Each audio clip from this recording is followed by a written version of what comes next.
Saludos, buscadores del misterio, y gracias por asistir a granmisterio.org.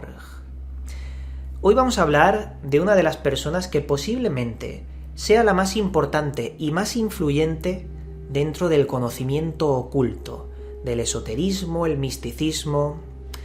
Vamos a hablar de una mujer llamada Elena Petrovna Blavatsky, aunque su nombre real era Elena Petrovna Hahn, pero al casarse con un coronel de nombre Blavatsky le dio ese apellido, y vamos a comentar sus extraños viajes que hizo por todos los rincones del planeta buscando el conocimiento como raíz de las culturas que han prevalecido desde la noche de los tiempos.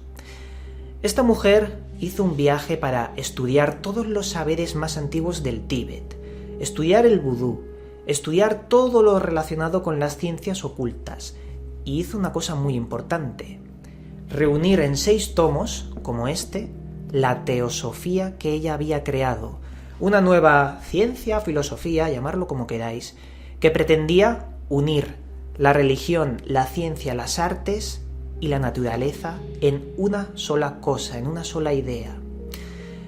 Era un saber muy importante que también traducía los conceptos del antiguo, de Oriente, conceptos que en Occidente nunca se habían conocido, y puso sobre la mesa palabras como el karma, la reencarnación, los registros acásicos.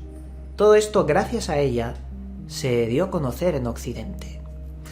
Pero hay muchas otras cosas más. Elena Petrovna Blavatsky tenía secretos que incluso rozan lo sobrenatural, y vamos a comentarlo en este programa extenso sobre los secretos de Elena Blavatsky, la teosofía y ese otro lado que dejó plasmado en esta serie de libros. Veréis, Elena Petrovna Blavatsky nació en 1831 en la provincia de Yekaterinoslav, que sería un pequeño pueblo del sur de Rusia. Allí vivió muchísimo tiempo con sus abuelos, y estos le enseñaron la belleza que existía en la naturaleza, en los bosques y en la propia filosofía. Ellos, sus abuelos, le criaron en un entorno muy influenciado sobre las viejas historias y leyendas de la antigua Rusia, y para ella, para Blavatsky, eso le marcó para toda la vida, ya que ese misticismo le envolvió el alma, como ella lo decía, y no paró de buscar hasta encontrar todos esos secretos que escondía el planeta. Pero todo ese ambiente también tenía un lado oscuro, no todo era bueno, ya que sus familiares querían el control de Elena, querían controlarla, no quería que saliera de su población, que buscase el amor, no querían que, simplemente fuese una mujer normal. Esto provocó en Elena un cambio muy fuerte, una rebeldía sin precedentes. Se escapaba de casa, no hacía caso a sus familiares, hasta que, por fin, encontró el amor. Elena encontró a un coronel llamado Blavatsky de apellido, que al casarse con él le dio ese apellido tan conocido para ella después. Pero poco tiempo duraron, y a partir de ahí marcó también su vida, ya que al acabar su matrimonio emprendió ese viaje por todo el mundo para buscar el conocimiento. Eso sí, le hizo mucho daño el abandonar su madre patria, abandonar Rusia, ya que se sentía profundamente arraigada a sus leyendas, a su historia. Pero su misión en la vida comenzó al dejar a su marido. Empezó a viajar y a viajar por todo el mundo para exclusivamente buscar el conocimiento. En uno de sus viajes se encontraba en América del Norte aprendiendo de los chamanes y de aquellos indios americanos que tenían esos primeros conocimientos de la noche de los tiempos, ya que ellos, ya sabéis, la filosofía y su cultura, que nos hablaba de los Kaqchinas, los indios Hopi, por ejemplo, y de los hombres que vivían bajo tierra. Pero también viajó a Grecia, a Egipto, recorrió todos los rincones de Europa, pero no fue hasta visitar Londres cuando encontró algo que también marcaría su vida. En 1851 encontró en Londres el gran maestro llamado Kuthumi. Elena desde muy niña decía que veía sombras, veía gente que para ella era normal, pero que decía que estaba muerta. Incluso tuvo un accidente con un caballo, se cayó del caballo y se quedó enganchada con la pierna en el caballo y estuvo a punto de morir arrollada y desintegrada por el asfalto, por las piedras. Pero ella decía que una sombra salió de la nada, levantó a Elena y le salvó la vida. Ella relaciona a este gran maestro Kuthumi con esas sombras, como si fuera alguien que estaba por encima de lo carnal y le ayudaba de forma espiritual. Kuthumi le dijo dos cosas muy importantes. La primera, le habló de la bomba atómica, 100 años antes de que ésta fuera lanzada en Hiroshima y Nagasaki. La bomba atómica era una preocupación para este gran maestro y también para otros grandes maestros. Y mediante una serie de cartas, Elena Blavatsky también sintió esa preocupación por el futuro, por la bomba atómica. Pero también le habló de un libro maldito, un libro que era terminantemente prohibido y que se escondía en el lugar más oculto y cerrado, protegido del Tíbet. El libro llamado Las estancias de Dixian, del cual hicimos aquí en Gran Misterio hace unos meses un vídeo muy completo y extenso sobre el contenido de este libro. Pero básicamente este libro protegido en un monasterio del Tíbet nos habla de que hace 18.000 años vinieron unos seres con aspecto de humano, pero que no eran humanos, y de alguna forma no tenían carne, hueso, sistema nervioso, eran seres oníricos. Estos seres se ramificaron, decidieron fusionarse entre ellos y crear el propio universo. Con el tiempo empezaron a surgir más formas de vida en ese universo creado, y una de ellas era los gigantes, gigantes que se autorreplicaban y formaban una especie de divinidad para seres inferiores. Con el tiempo también surgieron unos seres extraterrestres que fueron llamados los Atlantes y posteriormente, tras su caída, la humanidad surgió. Pero claro, esto es lo que nos dice las estancias de Dixian. No sabemos si esto es verdad o no. En caso de que lo fuera, sería algo, ya sabéis, cambiaría todo. Pero claro, lo está guardando el Tíbet, bajo llave, como si fuera eso una reliquia ancestral, que seguramente lo sea. Pero bueno, este libro que le habló Kuthumi a Elena se le metió entre ceja y ceja, y Elena quiso buscar por todos los medios este libro hasta que lo encontró allí en el Tíbet y pudo hojearlo, leerlo y convertirse en, según ella, alguien que había ascendido, trascendido y atesorar ese conocimiento que tanto amaba. Con el tiempo, Blavatsky decía conocer el secreto para la comunicación con los muertos. Pero, aparte de lo que se cuenta, muchos espiritistas y gente dentro de lo paranormal estaban enfadados con Blavatsky, porque Blavatsky decía que no existía un más allá, que no existe un lugar donde van los muertos. Ella decía que los muertos están aquí y conviven en el mismo plano que nosotros, pero simplemente no podemos verlos. Además, ella hablaba un poco de que los muertos eran algo así como un recuerdo remanente en el ambiente, y eso me recuerda muchísimo a mi teoría de los seres tulpa, de cómo las emociones se impregnan en un lugar y trascienden el tiempo.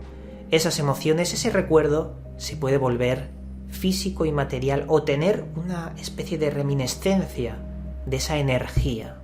Hablamos de energía. Pero bueno, eso como curiosidad cabreaba, enfadaba mucho a los espíritas de la antigüedad.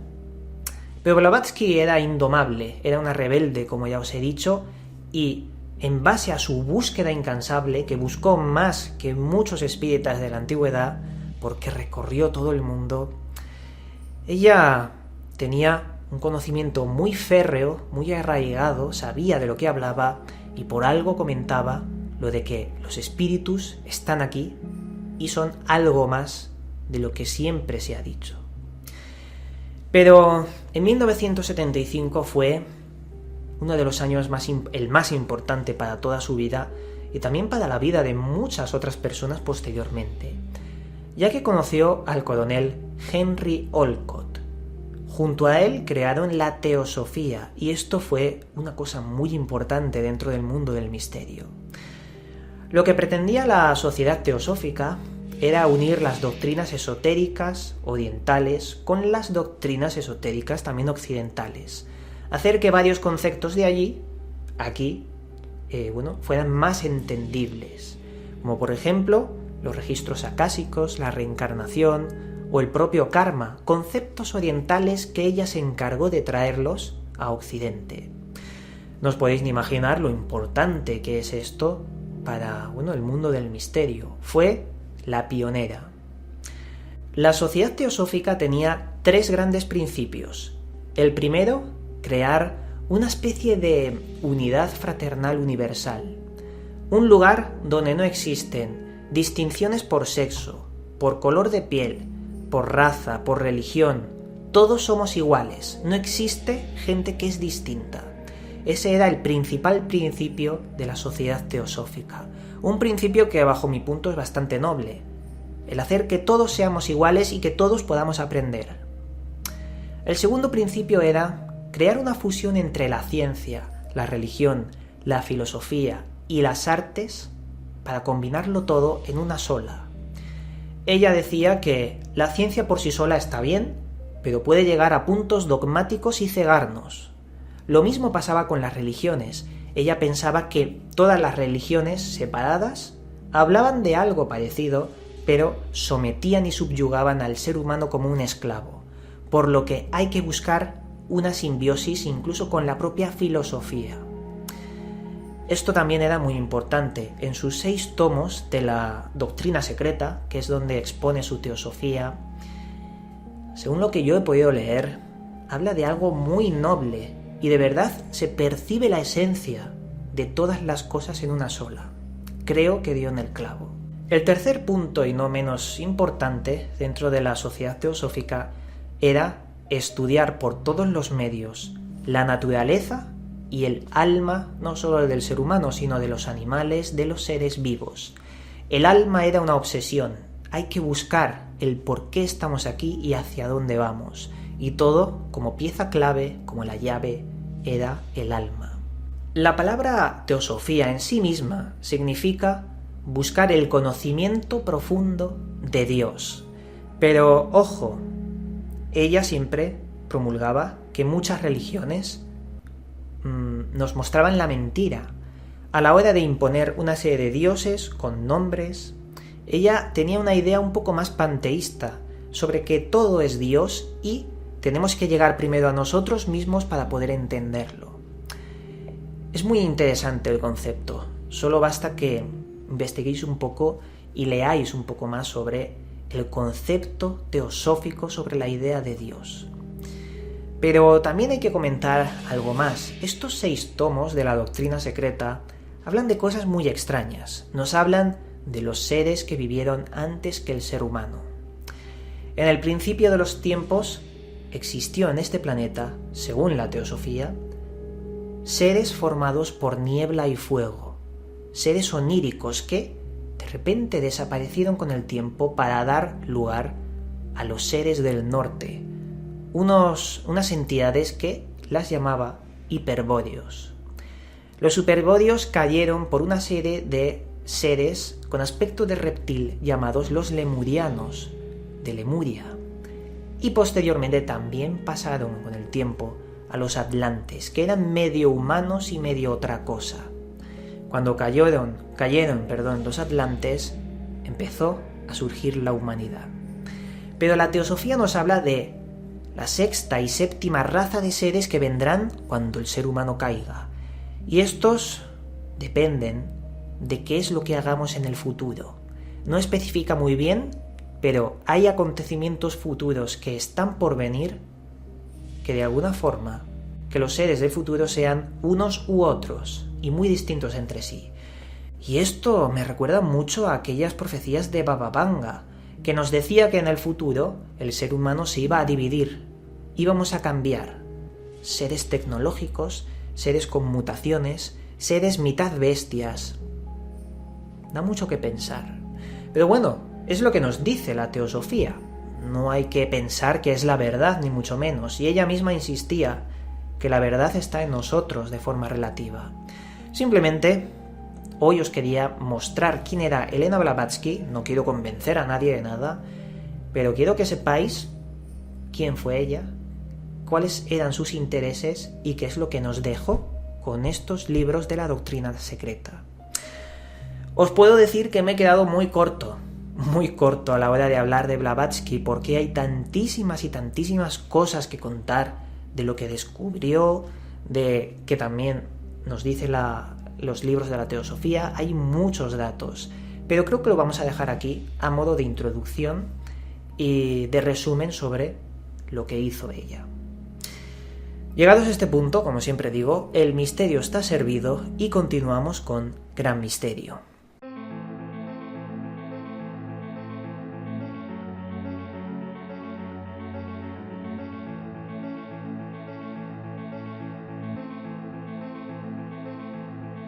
Esta vez, en la sección Libros Recomendados, os traigo un libro que es muy interesante y bastante extraño. Tomar la pastilla roja, escrito por Glenn Jeffeff, Ediciones Obelisco. Este libro recoge 14 ensayos sobre la película Matrix, la película de los hermanos Wachowski. Y estos 14 ensayos intentan descubrir los símbolos ocultos de esta película. Nos habla de el budismo, inteligencia artificial, de las máquinas y el control, de la conspiración que hay detrás de Neo, como un paralelismo real en nuestra sociedad, y de un montón de cosas, como por ejemplo la paradoja de la realidad, la mitología, la libertad del ser humano.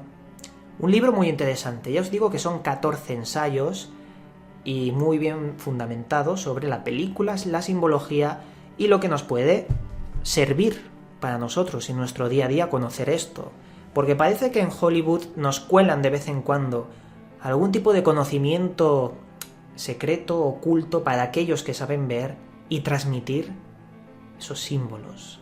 Pero bueno, también eso puede darnos para la temática de otro videoprograma, claro que sí. Y nada, dicho todo esto, desde aquí, como siempre, os mando un cálido abrazo y nos volveremos a ver en otro vídeo.